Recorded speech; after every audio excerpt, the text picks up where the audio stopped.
नमस्कार, स्वागत है आपका हमारे YouTube चैनल विद्यापीठ में। तो कैसे हैं? मुझे उम्मीद है कि आप अच्छे होंगे और आपकी पढ़ाई जो है अच्छे से चल रही होगी। यदि आप हमारे चैनल पहली बार देख रहे हैं तो इसको सब्सक्राइब कर लें। यदि आपने सब्सक्राइब किया है तो आप वीडियो को लाइक ज़रूर करें। तो आज एक और महत्वपूर्ण क्लास जो सामान्य अध्ययन के इकाई 3 से संबंधित है और जिसमें हम समान विज्ञान प्रौद्योगिकी एवं पर्यावरण से संबंधित प्रश्नों की बात करेंगे। तो चलिए शुरू करते हैं आज की वीडियो। पहला सवाल कह रहा है कि भारत में 1 अक्टूबर 2022 को आधिकारिक रूप से किस संचार सेवा की शुरुआत की गई? 4G पोर्ट, 5G सेवा, 6G विजन या उपग्रह ब्रॉडबैंड। तो किसकी शुरुआत की गई ये आपको बताना है। तो इसका उत्तर विकल्प बी हो जाएगा। 5G सेवा की जो है वो औपचारिक शुरुआत 1 अक्टूबर 2022 को की गई। दूसरे सवाल पर आते हैं। करें भारत सरकार के भारत 6G विजन दस्तावेज के अनुसार 6G तकनीकी को लागू करने का लक्ष्य वर्ष क्या है? 2025, 2027, 2030 या 2035। तो लक्ष्य क्या है ये आपको बताना है। तो इसका लक्ष्य 2030 है। सी विकल्प इसका उत्तर क्या होगा वो सही हो जाएगा। भारत ने वैश्विक संचार नेतृत्व प्रदान प्राप्त करने हेतु भारत 6G विजन दस्तावेज जारी किया है, जिसका लक्ष्य वर्ष 2030 तक देश में 6G संचार सेवाओं का पूर्ण कार्यान्वयन सुनिश्चित करना है। तीसरे सवाल पर आते हैं। करें कि जनरेटिव एआई जैसे चैट जीपीटी, जेमिनी निम्नलिखित में से किस तकनीकी मॉडल पर आधारित हैं? ए कह रहा है binary logic model, B large language model, C data encryptions model और डी कह रहा है कि लिनियर प्रोसेसिंग मॉडल। तो ये दोनों जो जेनेटिक एआईयाँ हैं ये किस पर आधारित हैं? तो ये जो है वो लार्ज लैंग्वेज मॉडल अर्थात LLM पर आधारित हैं। बी विकल्प इसका उत्तर क्या होगा वो सही हो जाएगा। देखिए, जेनेटिक एआई तकनीकी LLM पर आधारित होती है। यह मॉडल विशाल डेटाबेस का विश्लेषण करके नया कंटेंट उत्पन्न करने में सक्षम होता है, जो इसे पारंपरिक एआई से एकदम अलग बनाता है। सवाल नंबर 4 पर आते हैं। करें भारत सरकार की भाषणी पहल का प्राथमिक उद्देश्य क्या है? इंटरनेट की गति बढ़ाना, एआई के माध्यम से भारतीय भाषाओं के बीच अनुवाद को सुगम बनाना, ग्रामीण क्षेत्रों में फाइबर ऑप्टिकल बिछाना और डी साइबर सुरक्षा सुनिश्चित करना। तो आपको चौथे प्रश्न का उत्तर बताना है कि इसका सही उत्तर जो है वो क्या हो जाएगा। तो देखिए, भाषणी पहल का उद्देश्य भाषा की बाधा को दूर करना है। यह एआई का उपयोग करके विभिन्न भारतीय भाषाओं के बीच वास्तविक समय में अनुवाद प्रदान करती है, जिससे डिजिटल सेवाओं का लाभ सभी को मिल सके। तो बी विकल्प इसका उत्तर सही हो जाएगा। सवाल नंबर 5 पर आते हैं। 5 में कह रहा है कि राष्ट्रीय क्वांटम मिशन NQM के लिए स्वीकृत बजटीय राशि कितनी है? 4500 करोड़, 5000 करोड़, 6000, 3 करोड़ और 7500 करोड़। तो आपको बताना है कि राष्ट्रीय क्वांटम मिशन के लिए स्वीकृत बजटीय राशि जो है वो कितनी है। तो देखिए, इसके लिए कुल 6003 करोड़ जो है वो बजट जारी किया गया है, अर्थात विकल्प सी उत्तर इसका क्या होगा वो सही हो जाएगा। भारत सरकार ने वर्ष 2023 से 31 की अवधि के लिए 6003 करोड़ के बजट के साथ राष्ट्रीय क्वांटम मिशन को मंजूरी दी है, ताकि भारत क्वांटम अनुसंधान और विकास में अग्रणी बन सके। सवाल नंबर 6 पर आते हैं। क्वांटम कंप्यूटर शास्त्रीय बिट्स के बजाय क्यू बिट्स का उपयोग करते हैं, इसका मुख्य तकनीकी आधार क्या है? ए करें कि थर्मल कंडक्टिविटी, बी करें कि सुपरपोजिशन और क्वांटम एंटेगलमेंट, सी करें कि इलेक्ट्रोमैग्नेटिक वेव और डी करें कि सिलिकॉन ट्रांजिस्टर। तो आपको छठवें प्रश्न का उत्तर बताना है, इसका सही उत्तर क्या होगा। तो इसका सही उत्तर हो जाएगा सुपरपोजिशन और क्वांटम एंटेगलमेंट जो है इसका उत्तर होगा, अर्थात बी विकल्प उत्तर सही हो जाएगा। देखिए, पारंपरिक बिट्स केवल 0 या 1 की अवस्था में रह सकते हैं, लेकिन क्यू बिट्स जो है सुपरपोजिशन के कारण एक ही समय में दोनों अवस्थाओं में रह सकते हैं। बात करते हैं सवाल नंबर 7 की। 7 नंबर सवाल में करें कि इंडिया सेमीकंडक्टर मिशन के तहत गुजरात के किन स्थानों पर सेमीकंडक्टर फैब्रिकेशन प्लांट स्थापित किए जा रहे हैं? सूरत और वडोदरा, अहमदाबाद और जामनगर, धोरेला और साणंद और डी कह रहे गांधीनगर और राजकोट। तो सही उत्तर क्या होगा? तो सही उत्तर हो जाएगा धोरेला और साणंद, अर्थात सी विकल्प इसका उत्तर सही होगा। भारत को चिप निर्माण का वैश्विक केंद्र बनाने हेतु धोरेला और साणंद में प्लांट स्थापित किए जा रहे हैं। चिप निर्माण में आत्मनिर्भरता, इलेक्ट्रॉनिक उपकरणों की लागत कम करने और वैश्विक आपूर्ति श्रृंखला में भारत की रणनीतिक स्थिति मजबूत करने के लिए आवश्यक है। सवाल नंबर 8 पर आते हैं। 8 में कह रहा है कि global partnership on artificial intelligence GPAI का शिखर सम्मेलन हाल ही में कहाँ आयोजित हुआ? नई दिल्ली, न्यूयॉर्क, पेरिस या टोक्यो? तो सही उत्तर आपको बताना है कि GPAI का शिखर सम्मेलन हाल ही में कहाँ आयोजित हुआ है। तो ये हुआ है नई दिल्ली में। इसका ए उत्तर जो है क्या होगा, वो सही हो जाएगा। सवाल नंबर 9 पर आते हैं। 9 में कह रहे हैं कि 5G तकनीकी की बैंडविड्थ और स्पीड को बढ़ाने के लिए किस स्पेक्ट्रम का प्रमुखता से उपयोग किया जाता है? ए कह रहे हैं कि microwaves spectrums, B millimetre waves, infrared wave या रेडियो वेव? तो किसका उपयोग किया जाता है 5G तकनीकी की बैंडविड्थ की स्पीड को बढ़ाने के लिए? तो देखिए, इसकी स्पीड को बढ़ाने के लिए मिलीमीटर वेव तकनीकी का जो है वो उपयोग प्रमुखता से किया जाता है, अर्थात बी विकल्प इसका उत्तर जो है वो क्या होगा, वो सही हो जाएगा। सवाल नंबर 10 पर आते हैं। 10 में कह रहे हैं कि इसरो द्वारा विकसित व्योममित्र के संदर्भ में कौन सा कथन सही है? यह एक नया संचार उपग्रह है, यह एक महिला हाफ ह्यूमनाइड्स रोबोट है, सी यह गहरे समुद्र का खोजयान है, और डी यह एंटी मिसाइल सिस्टम है? तो 10 नंबर उत्तर का प्रश्न का उत्तर बताना है कि इसरो द्वारा विकसित जो व्योममित्र है इसके संदर्भ में कौन सा कथन सही है। तो यह एक महिला हाफ ह्यूमनाइड रोबोट है, अर्थात बे विकल्प इसका उत्तर क्या होगा, वो आपका सही हो जाएगा। व्योममित्र इसरो द्वारा विकसित जो है एक महिला हाफ ह्यूमनाइड रोबोट है।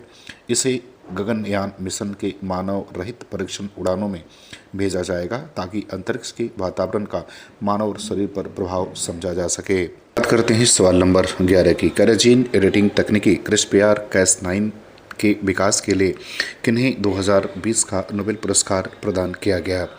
ए कह रहा है कि अर्नेस्ट हैकेल और टांसले, बी कह रहा है कि इमानुएल शारपेती और जेनिफर डोडना, सी कह रहे कि चार्ल्स एटन और नॉर्मन मायर्स, और डी कह रहे कि जोसेफ फूरियर और एडवर्ड विल्सन?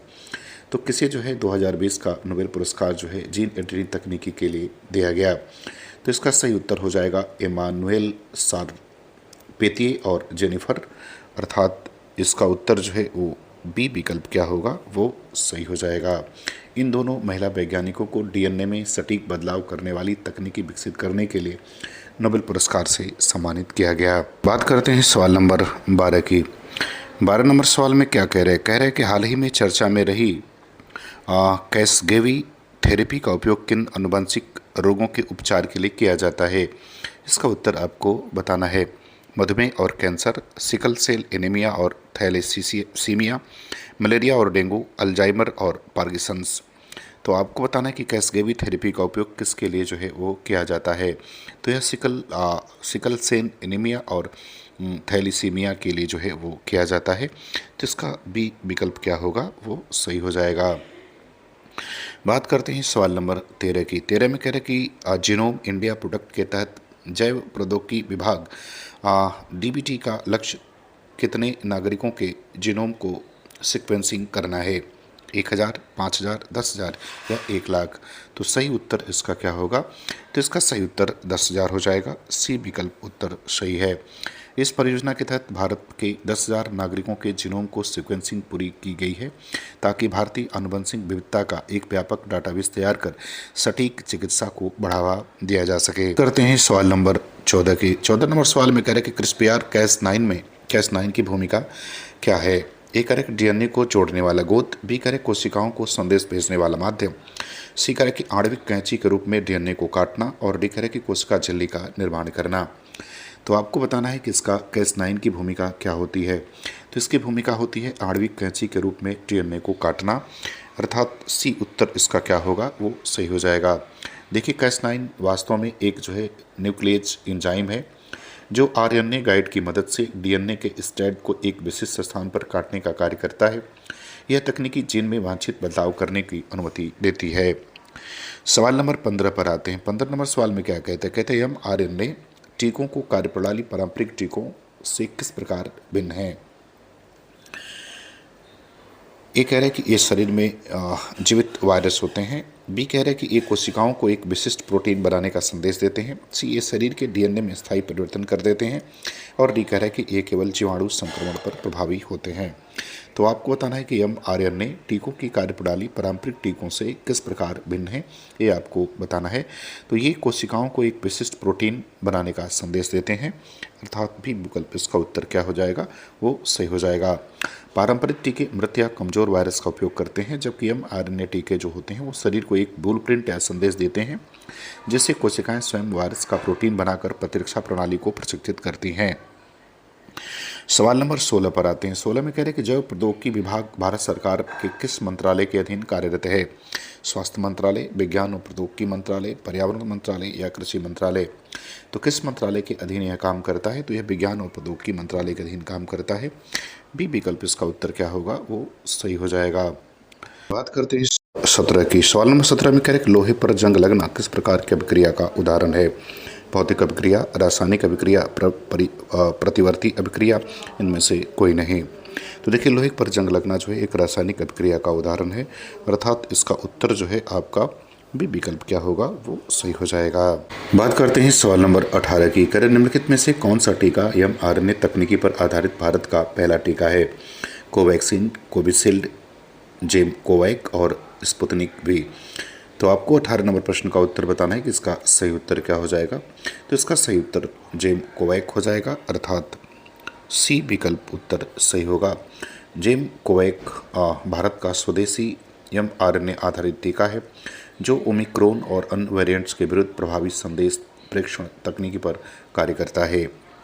बात करते हैं सवाल नंबर 19 की। 19 में कह रहे हैं कि जीनोम सीक्वेंसिंग का भविष्य में सबसे बड़ा चिकित्सीय लाभ क्या होगा। इंटरनेट सुविधा, बी आनुवंशिक रोगों की सटीक पहचान और व्यक्तिगत उपचार, सी पौधे की नई प्रजातियों का विकास और सी एंटीबायोटिक का विकल्प। तो आपको 19 नंबर प्रश्न का उत्तर बताना है, सही उत्तर क्या होगा। तो इसका सही उत्तर हो जाएगा आनुवंशिक रोगों की सटीक पहचान और व्यक्तिगत उपचार, बी विकल्प उत्तर सही हो जाएगा। चलिए बात करते हैं सवाल नंबर 20 की। 20 में कह रहे हैं कि रेडियो आइसोटोप के चिकित्सीय उपयोग के तहत कोबाल्ट 60 का प्रयोग किसमें किया जाता है। एक है थायराइड के उपचार में, बी कैंसर के उपचार में, सी रक्त के थक्के का पता लगाने में और डी कह रहा है कि एनीमिया के निदान में।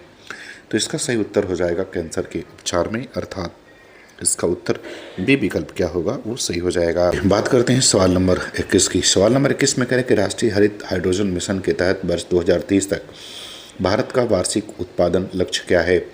1 MMT, 3 MMT, 5 MMT या 10 MMT। MMT का मतलब होता है मिलियन मैट्रिक टन। तो इसका सही उत्तर क्या होगा, तो सही उत्तर 5 मिलियन मैट्रिक टन, अर्थात 5 MMT। सी उत्तर इसका क्या होगा, वो सही हो जाएगा। बात करते हैं सवाल नंबर 22 की। 22 में कह रहे हैं कि लघु मॉड्यूल रिएक्टर की सामान्यतः अधिकतम उत्पादन क्षमता कितनी होती है। 100 मेगावाट, 300 मेगावाट, 500 मेगावाट या 1000 मेगावाट।